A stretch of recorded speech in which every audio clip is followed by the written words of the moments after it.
네, 여러분 안녕하십니까. 자, 오늘은 사무엘상 시리즈 네 번째 시간으로 그 중에서 이제 세 번째 주제, 오늘은 사울 편인데 오늘의 제목은 하나님의 섭리 근본인 질서와 절차에 대해서 여러분들과 함께 나누겠습니다.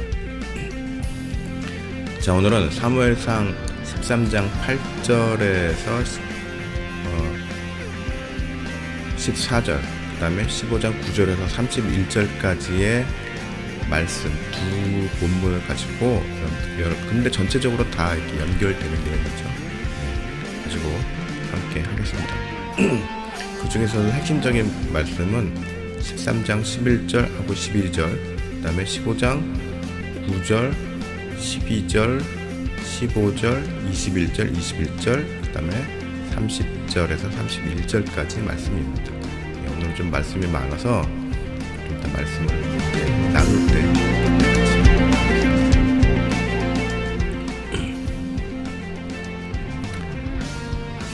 자, 오늘은 사무엘상 시리즈 4편의 세 번째 테마인 사울편의 마지막 말씀입니다. 여러분들 혹시 조직 생활을 경험해 보셨는지요? 네, 뭐 직장 생활을 하시는 분들은 다 나름의 조직 생활을 경험하고 계시겠죠. 그곳이 뭐 직장이든 군대이든 어느 사회 단체이든지 뭐 그런 조직에 속했던 경험이 있으신 분들은 조직 속에서 가장 그 중요한 핵심이 무엇인가에 대해서 한번 좀 생각해 보신 적이 있으리라 보고 있습니다. 자, 조직에서 가장 중요한 핵심은 무엇일까요? 자기 위에 상사인 사람이 나에게 준 오더를 정확하게 이해하고 그대로 수행하여서 결과를 내는 것입니다. 그 과정에서 혹시라도 잘못된 부분이 없는지 확인도 필요하고 또 검수도 필요합니다. 그런데 명령을 수행하는 실무자가 가장 해서는 안 될 부분이 받은 명령 내용에 대해서 자기 나름대로 해석을 하고 의미를 부여해서 뭔가를 더 붙여가지고 임무를 수행하는 부분입니다. 어떻게 보면 굉장히 좀 창의적인 것 같고 굉장히 좀 유능해 보이죠? 그런데 여기에는 굉장히 큰 위험성이 있습니다. 설령 그렇게 처리한 결과물이 상급자의 명령 취지에 맞았다면 모르겠으나 만약에 달랐다면 이는 큰 문책거리가 되기 때문입니다. 또 그게 취지에 맞아떨어져서 좋은 결과가 나왔다고 하더라도 상급자가 봤을 때 그것은 매우 불쾌한 상황이 될 수 있습니다. 자, 애초 명령을 받았을 때 건의와 조정을 통해서 진행한 것이라면 모르겠는데 협의를 통해서 자, 명령을 받은 후 본인이 독단적으로 처리한 경우라면 이것은 어찌 보면 상급자에 대한 모독이 될 수도 있기 때문입니다. 그리고 이것은 상급자가 부하 직원이나 구성원들을 평가하는 중요한 요소가 되기도 합니다.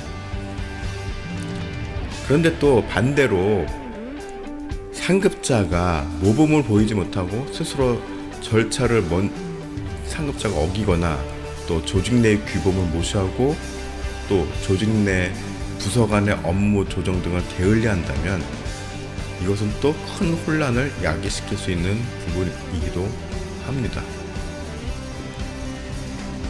자, 오늘 말씀은 좀 복잡한데 그만큼 이 사울 왕의 주옥 같은 언행이 아주 곳곳에서 드러나기 때문입니다. 자, 사무엘상 13장 11절 말씀을 한번 보면은 자, 사무엘이 이르되 왕이 행하신 것이 무엇이냐 하니 사울이 이르되 백성은 내게서 흩어지고 당신은 정한 날에 오지 아니하고 블레셋 사람은 믹마스에 모였음을 내가 보았으므로 자, 자, 오늘 본문의 앞뒤 배경상 사울왕은 이제 왕에 오른 지 한 2년 차에 접어들었습니다.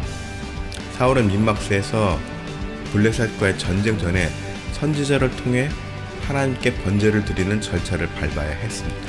그런데 선지자 사무엘이 약속한 날짜에 오지 않게 되어서 사울왕은 마음이 아주 초조해지기 시작하였습니다. 자, 성경을 통해 접하는 우리들이야 사울이 성급하고 독단으로 잘못을 저질렀다고 쉽게 판단할 수 있습니다. 그런데 우리가 사울 당사자의 입장에서 그 현장의 분위기를 생각해 본다면 사울을 마냥 비난하기에는 돌아가는 정황이 그렇게 녹록치 않았음을 볼 수 있습니다. 자, 블레셋 진영은 점점 진영을 갖추어서 싸울 준비가 끝나가는데 선지자 사무엘은 약속된 날짜에 오질 않아 백성들이 동요하고 심지어 병사들의 탈영까지 벌어지는 형국이 된 것입니다. 자, 이러한 상황에서 여러분들은 과연 마음 편히 선지자를 기다릴 수 있겠습니까?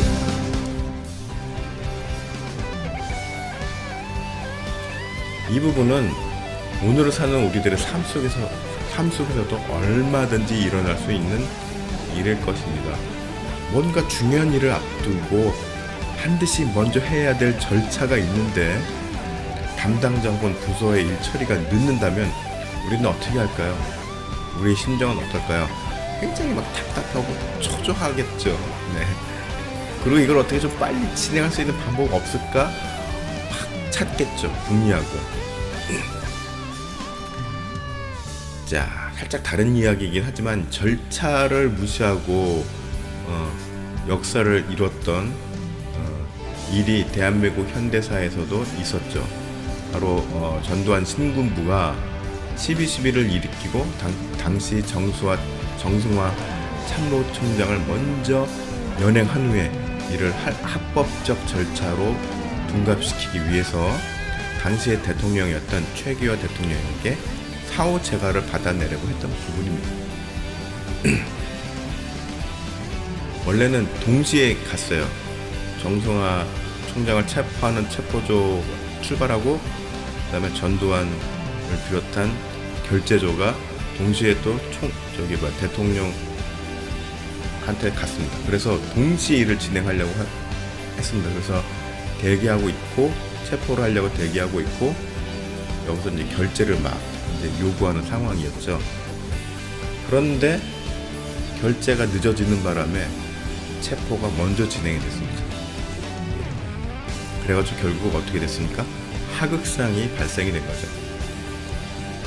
절차가 무시됐고 하극상이 발생이 된 겁니다. 그리고 군대를 다녀오신 분들이라면 잘 아시겠지만 하급자가 상급자를 제압하는 하극상이 얼마나 큰 죄인지 잘 아실 것입니다. 자, 13장 사무엘상 13장 9절을 보면은 사울이 이르되 번제와 화목 제물을 이리로 가져오라 하여 번제를 드렸더니 자, 오늘 말씀 전말에 나타난 사울이 한 이 말과 행동들은 뭐 군대에서 이야기하는 하극상하고는 약간의 다른 문제이긴 합니다만 일단 자격이 없는 왕이 자신의 권한을 넘어서 번제를 주관하고 또 진행한 행위는 이것은 뭐 하극상의 차원을 넘어서 하나님의 권위에 도전을 한 것이 된 것입니다. 그리고 전쟁의 승리 이후에 왕이 하나님의 명령을 어기고 취한 행동에 대해서다 심각한 상황이 발생되었습니다. 자, 문제는 사울왕이 단순히 독단을 했다는 것 이상의 엄중함이 있다는 것입니다. 그 엄중함의 내용이 한 4가지 정도 우리가 볼 수 있습니다. 첫 번째로 하나님께서 정해놓으신 순리의 질서를 무너뜨린 것입니다. 자, 모든 일에는 순서가 있고 각 일에는 그 일에 적합한 담당이 있으며 또 그 모든 과정에는 부여된 권한과 권위로서 질서를 유지하도록 되어 있습니다. 자, 이러한 질서는 하나님께서 창조하신 모든 우주에 동일하게 적용되는 것이고, 따라서 인간의 삶 속에서도 예외 없이 적용되어야 하는 것입니다. 자, 예레미야 33장 25절에 보면 여호와께서 이와 같이 말씀하시니라. 내가 주야와 맺은 언약이 없다든지 천지의 법칙을 내가 정하지 아니하였다며. 이것은 뭡니까? 법칙을 이야기하는 거죠. 예. 질서를 만들어 놓으셨다는 것입니다. 그 다음에 고린도전서 14장 40절에 보면은 모든 것을 품위 있게 하고 질서 있게 하라라고 말씀하고 계십니다. 자, 질서가, 그 다음에 절차가 그만큼 중요한 겁니다. 자, 둘째로는 끊임없이 자기 합리화를 통해 자기의 잘못을 인정하지 않고 있는 것입니다. 11절에 선지자 사무엘이 정한 날짜에 오지 않고 늦게 왔다고 하면서 자신의 행위에 대한 정당성을 부여하라고 합니다. 그러나 그렇다고 해서 질서를 무너뜨린 자신 행동이 정당화될 수 없는 것입니다. 13장 12절에 이에 내가 이르기를 블레셋 사람들이 나를 치러 길갈로 내려오겠거늘 내가 여호와께 간구하지 못하였다 하고 부득이하여 번제를 드렸나이다 하니라. 여기서 부득이라는 말을 강조해가지고 아주 상황의 급박함을 강조하면서 불가피성을 이제 내세우고 있습니다. 네. 어쩔 수 없이 내가 한 거다. 어쩔 수 없이. 네.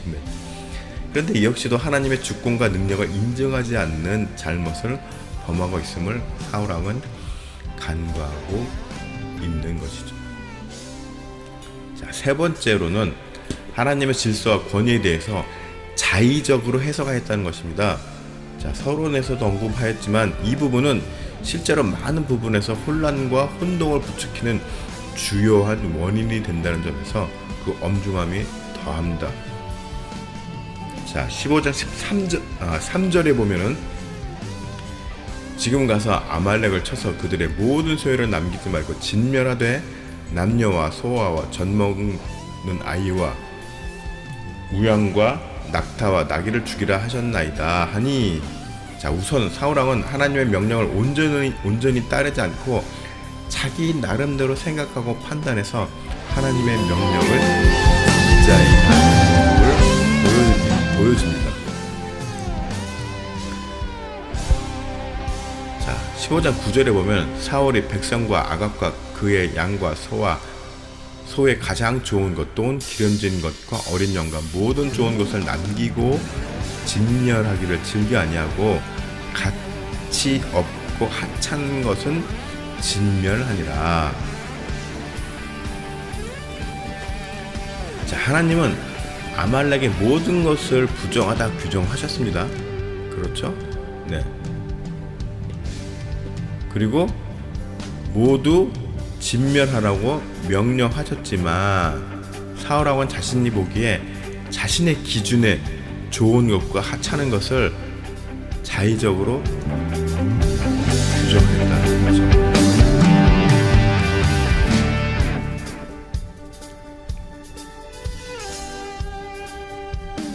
자, 이것은 무엇을 의미하는 것일까요? 자기의 판단이 곧 하나님 위에 있다는 것을 나타내는 것입니다.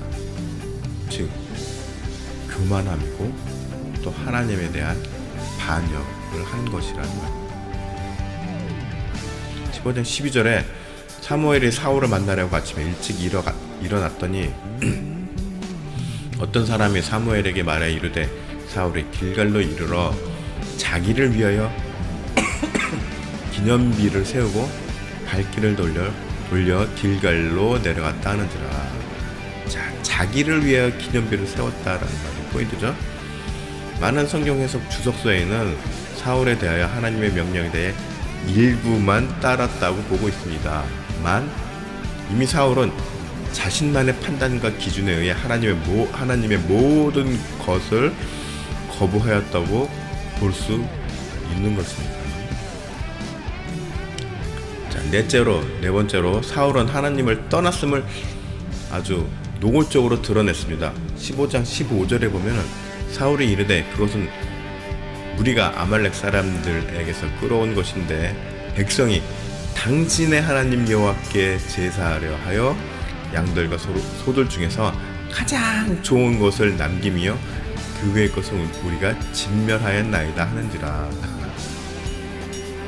자, 여기서 또 21절을 보면은 다만 백성이 그 마땅히 멸할 것 중에서 가장 좋은 것으로 길갈에서 당신의 하나님 여호와께 제사를 하고 양과 소를 끌어왔나이다 하는지라.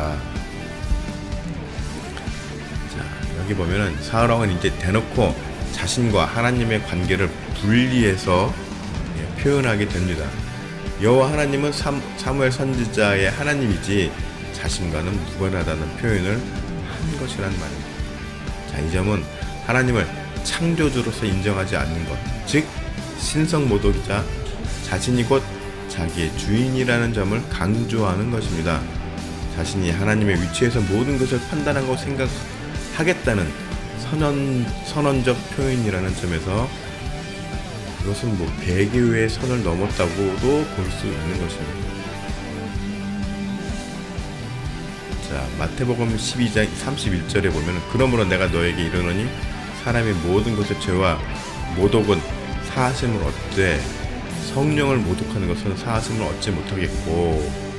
자, 이 말씀은 마가복음 3장 29절, 누가복음 12장 10절에도 같이 나오는데 즉 뭡니까? 네, 하나님을 인정하지 않는 것, 곧 성령을 모독하는 것.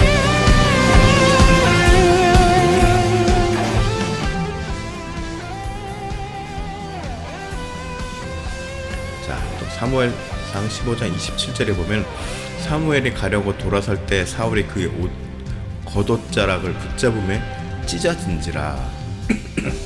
자, 성경 주석서들을 보면은 이 구절을 해석하기를 사울이 사무엘의 겉옷이 찢어질 정도로 간곡히 매달렸다고 보고 있습니다. 물론 사무엘이 매달린 것은 맞습니다. 그런데 그 결이 조금 다릅니다. 사울이 사무엘에게 매달린 이유는 자신이 하나님의 버림을 받은 것에 대한 두려움 때문이 아니라는 것입니다. 자, 그 근거를 15장 30절에서 31절을 통해서 확인할 수 있습니다.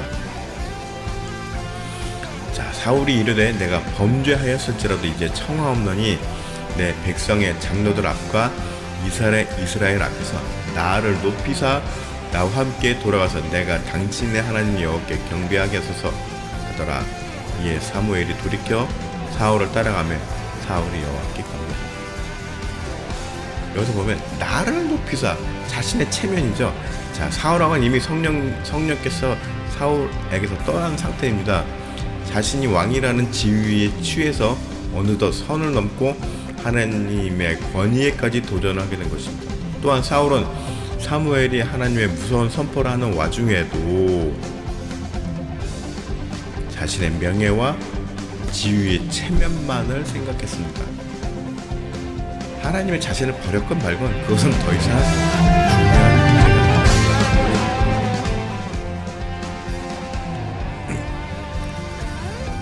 디모데전서 6장 5절에 보면은 마음이 부패하여지고 진리를 잃어버려 경건을 이익의 방도로 생각하는 자들의 다툼이 일어나느니라 라고 말씀하고 계시죠. 사울에게도 적용되는 말이고 오늘을 사는 우리들에게도 충분히 적용될 수 있는 말씀입니다.